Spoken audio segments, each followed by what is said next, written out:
Hi, everybody, and welcome back to EBnet.Stream. I recently published an article from ESET around social media and how the opportunity exists to really go from likes to liabilities, which in fact was the name of the article. I reached out to the author, that's Carey van Vlaaderen from ESET, and she, together with her colleague Allan Juma, who is the cybersecurity engineer at ESET, agreed to have a cup of coffee with me this afternoon to chat about cybersecurity, social media, and where we are all at risk. So thank you for joining me today. Yeah, such a pleasure to be chatting to you. Thank you for having us. So, Carey, I'm going to start with you because it was your piece, and then we can jump maybe into the technicalities of some of the systems and software. But perhaps you could share for our viewers who haven't read the article, perhaps you could share kind of high level what your cautionary tale was. Yeah, it's interesting because, really to tell a tale of caution, we've got to give a background why. We exist in the cybersecurity space, and the reason is there are cyber criminals out there, and you won't believe, Natalie, what kind of size industries these are. These are proper big organized crime units that operate in various parts of the world, and for various reasons, to the extent that our researchers will get over 300,000 different variants a day of types of samples of malware around. Yeah, so the industry is massive. It's pretty scary, the number. That's not new viruses, that's variants as well, but it's still a very high number. And, I've been in the industry for over 20 years. So, the reason for what cyber criminals are doing hasn't really changed. It's just the manner that they're doing it has changed over time. And I'm sure Allan later can share some hows of how they do it. But usually the reasons we're looking at are either for some financial gain or to take some kind of sensitive information. Sometimes that sensitive information is actually linked to geopolitical issues. Sometimes it's just to steal some financial information to obviously take some financial gain from a person or a company. So those motivators haven't really changed. Like I mentioned, it's really the ways they do it. And of course, it hasn't been that long really in the industry where social media has been so popular. And social media was created really for consumers. And it's evolved over time really to, with the likes of LinkedIn and the likes to include business as well, but not necessarily designed with business security in mind. So we're having this kind of merge of different lives. It's the same as the concept of bringing your own device to the office, and where is the responsibility on the person and where the responsibility on the business to protect the person and the network. So we've got social media coming in, and as an individual, their rights to have their private social life and social media, as with the mobile devices that are coming into the business network, physical devices, and connecting into the business network. Where does a business stop somebody bringing their own device, and where does a business stop somebody doing something through their social media? And yeah, so it's quite a difficult connection, because obviously you've got this background of security systems, which is obviously what we do at ESET. We have for many years done preventative security, and then you've got the proactive security as well. So you can put security layers, physical security layers on, but the crux that comes in when you have people on their own devices, people on their own minds, and people on their own social media is, of course, their awareness of what's going around, and what are the difficulties that they might put their own selves into, and of course their businesses if they're interacting in a business way with their own private devices and accounts as well on social media. Lot. You've taken my breath away a little bit, because when you say social media, I was thinking of Facebook, Insta, Twitter or X. Then you talk LinkedIn, and there is a lot of our professional personas on there. And Allan, I wonder, from your experience as a cybersecurity expert, are there trends that we're seeing, or let's call them attack preferences, that these syndicates and large organizations are using? Yes, there are some trends that we are seeing that the malicious actors or threat actors do like using. Now that you mentioned about LinkedIn, from where Carey left off, we have noticed a huge increase in fake job adverts on LinkedIn. As you know, LinkedIn is a place where people connect professionally. People are looking for jobs to make meaningful connections, and malicious actors are aware of this. So you'll find there are many job postings, and when in some cases when you actually apply for one, they come to your DM with links whereby they want you to upload your stuff or you send you malicious things. And since people may be desperate or they're looking for the next big break or the next big opportunity, their guard is let down just a little bit. You know, their self-awareness is reduced because, I mean, it's LinkedIn. I wouldn't expect such a thing to happen on LinkedIn. So we've seen a huge increase on that. So we've seen fake recruiters, fake job postings, fake people who are actually also looking for job solicitations. Like I'm looking for a job. This is my CV. I send you my CV, and be known to you, that's actually a link that will redirect you to your site where you'll download something malicious. But because your guard is let down, you're not so suspecting. The other trend we have seen is what we call AI-powered attacks. I mean, AI is the buzzword nowadays. Everything is AI powered. And indeed, it has come to the cybersecurity world both positively and negatively. On the negative aspect, we've seen that AI is helping the threat actors automate and fast track their attacks. An example would be social engineering. With AI powered social engineering, I just need to go and Google who Nathalie Barrows is, get her profile. What do you like? What do you post about? I mean, what do you do professionally? And then I'll feed all this to an AI model. And then I'll ask it to come up with a realistic email specifically targeted for you, towards you. So that eliminates the human error whereby you'll make mistakes in terms of grammar, spelling. It eradicates the time spent on coming up with something that will be tailor-made for you. You can just put it in the AI model, and the chances for a successful attack are highly increased. It's petrifying. It's absolutely petrifying, because as much as there are these risks, there's obviously the business necessity to transact, communicate, interact with each other online via email, these platforms we're busy speaking of. And I guess I kind of hadn't really appreciated, like you say, your guard is down, you're on LinkedIn, there's a job opportunity perhaps, or someone's approaching you, and you just clicky click because you think, or at least certainly I think, that LinkedIn and these platforms have ensured the security. But it's not about that, right? It's about me ensuring my behavior and my security of my devices. Is that kind of a fair way to put it?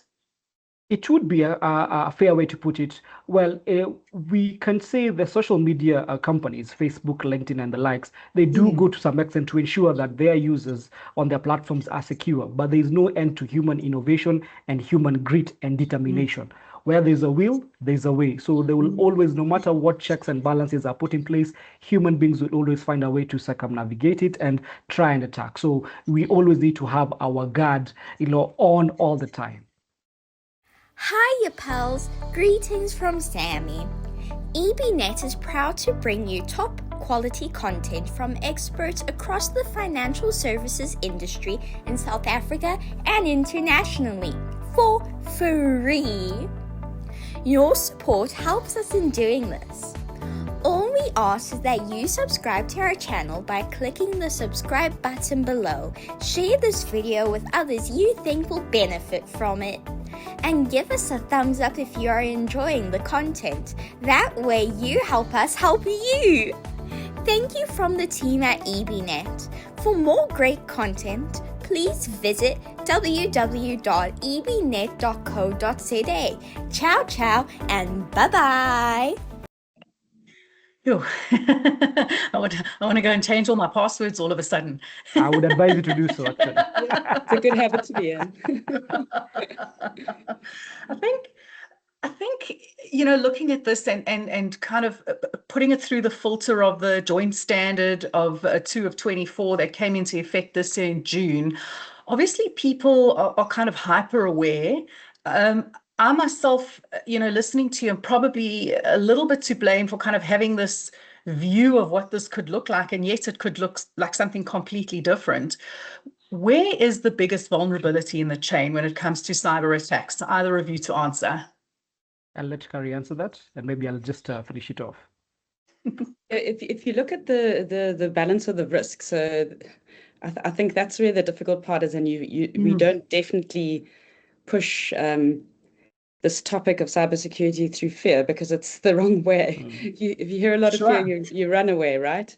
And that's why, like anything in life, it's more about preventative and then reaction afterwards, and trying as much as you can to do what you can. In this case of the specific topic of social media and the risk of it, the biggest issue which Allan was saying, is the human, right? Very high percentage of phishing attacks or malware attacks are through phishing. This is them trying to social engineer you. So the human has to do the work, right? But because of the sophistication, it's really hard to identify them.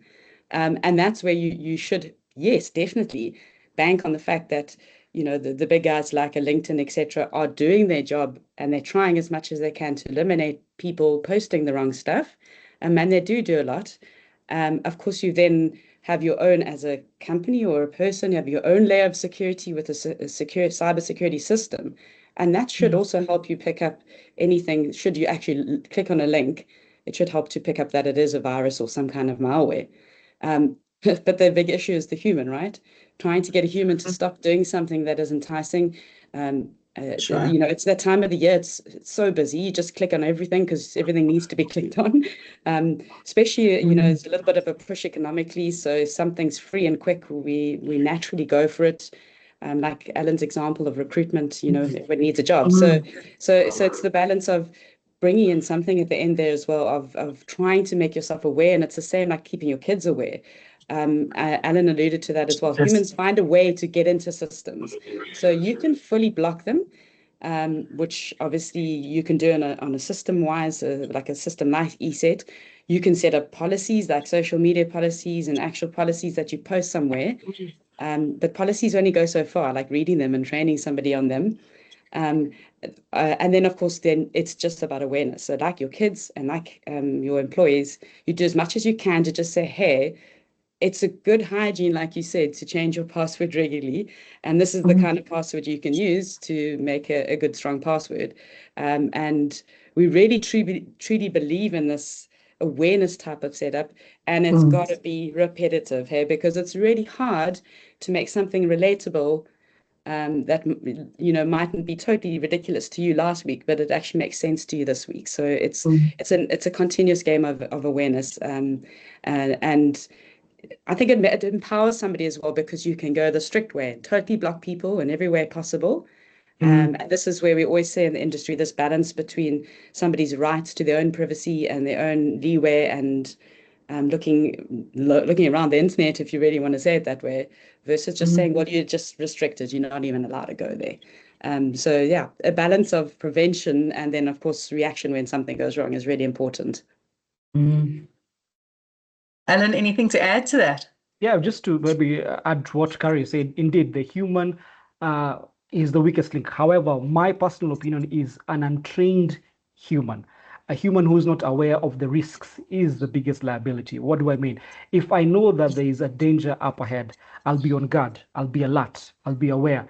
So in case I see anything out of the norm or something that may look suspicious, I won't ignore it. I won't, downplay it. I'll want to go investigate and protect myself. But when you find a human who's not aware of the dangers that are lurking, especially on the internet, they'll go click on every link that comes their way, accept every friend request or follow that comes their way, and just be oblivious, thinking it's all rainbows and sunshine. But a user who's aware empowers not only themselves, but the entire organization. I love that we've moved to the users, right? Because it's only as weak as or strong as its weakest link. The chain particularly, and we hear that all the time, cybersecurity is everyone's issue. It's not just IT's issue. As a human who is a clicky-click human, and certainly, a human who is parenting young adults, where are the biggest vulnerabilities? Is it on my social media? Am I going to get an email that comes from a dodgy lawyer in Nigeria who's paying me an inheritance? Is it still that obvious? Do you know why the Nigerian prince scam has been very successful? because they target a specific demographic within any society. It's not a one size fits all. So whereas you may look at it and say, this is just another scam, I'll ignore it. But there's a certain demographic that will be intrigued by that and want to click. So when you ask where is the danger most likely to be on social media, on email, it's everywhere because there are different groups and they have different targets. Think of it not just as a business, but an actual economy. In the economy, you have your like your big guys who target specific organizations. You have your small, medium enterprises. Then you have your home users or one, two users. So it's an industry like that. It's an economy like that. There are people who will come and say, I want to target this particular group, maybe age 20 to 25, because this is what they like. This is what attracts them. Then another will say, I want to target the pensioners because then they are, it's an easier demographic to deal with. So the danger is all over, but like Carey said, it's not spreading fear, it's just spreading awareness. Yeah, and correct me if I'm wrong, Allan, I'm pretty sure that a majority of this malware is pushed through a phishing type of attack, and that needs the human to initiate it. So, I mean, just changing yourself away from being a clicky might get you, half the way there. And of course, having some kind of great, security on whatever devices you're using. When in doubt, just don't click or double check, right? Just to be totally practical about it, because at the end of the day, Allan's a cybersecurity engineer. He knows. Normal people like us don't necessarily. I was just thinking there was a time in my life where clicky meant you were part of the cool kids clique. Now it means something completely different, but equally as petrifying. Yeah, and it doesn't, I agree with you. It doesn't have to be totally petrifying, and especially our kind of industry, we very much focus on the SME. We're an SME ourselves, and that's the biggest part of South Africa, right? Bringing in a lot of the economic revenue. So those are the kind of people that we help, where you're a normal company, you don't necessarily have the technical skills because you're too small still. That's what in the industry we talk about: managed detection and response, so MDR.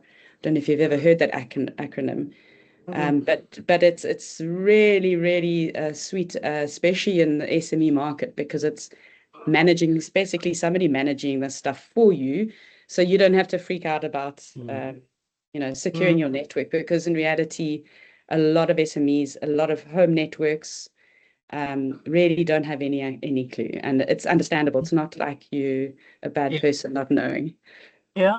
I mean, it's not like you're a fool. I mean, all about my home network, and as the person who works from home, suddenly my banking. Anyway, I suppose I should talk less now. You're just a normal person. I know, just a normal. Thank you for that. It's so lovely when the IT people call you normal. Yeah. You don't have to go back to the dark ages of not putting money in the bank, putting it under your mattress. Technology is here to make life easier, and as technology evolves, also cybersecurity evolves, and how to protect ourselves.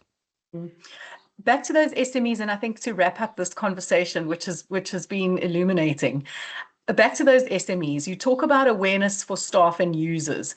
What does regular awareness look like for you, and kind of what are the most impactful interventions that you've seen work in these types of environments?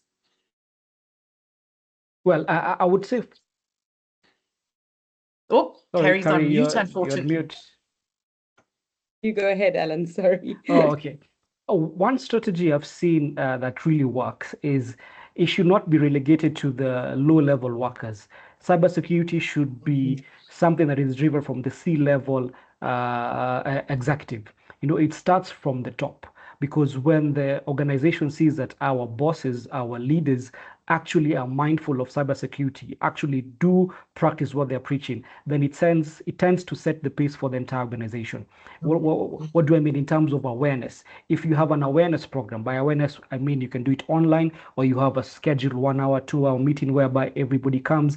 If the first person to sign up is the CEO, if the first person to sign up is the head of IT, head of finance, then the rest of the people will see, okay, fine, it is something that is actually beneficial, not only to me and to the organization, and it sets the tone. That is one thing that I've seen that really, really works, top, bottom.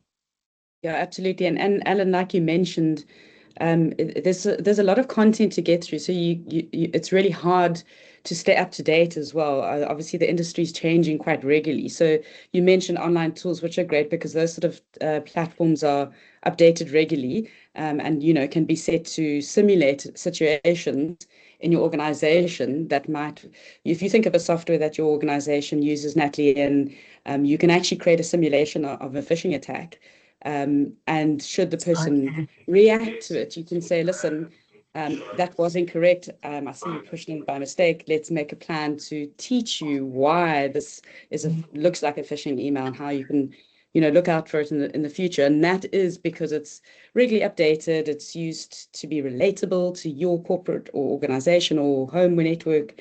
But to keep up to date is quite hard. So the online tools, I think, Allan, mentioning is a good idea because it helps you keep up to date. Otherwise, it's usually that one guy in finance who's been told you have to run the cybersecurity awareness program, and he doesn't know what's going on. And the next meeting comes and he's talking about something from the 1980s. So, and then that's not really fair as well on that person.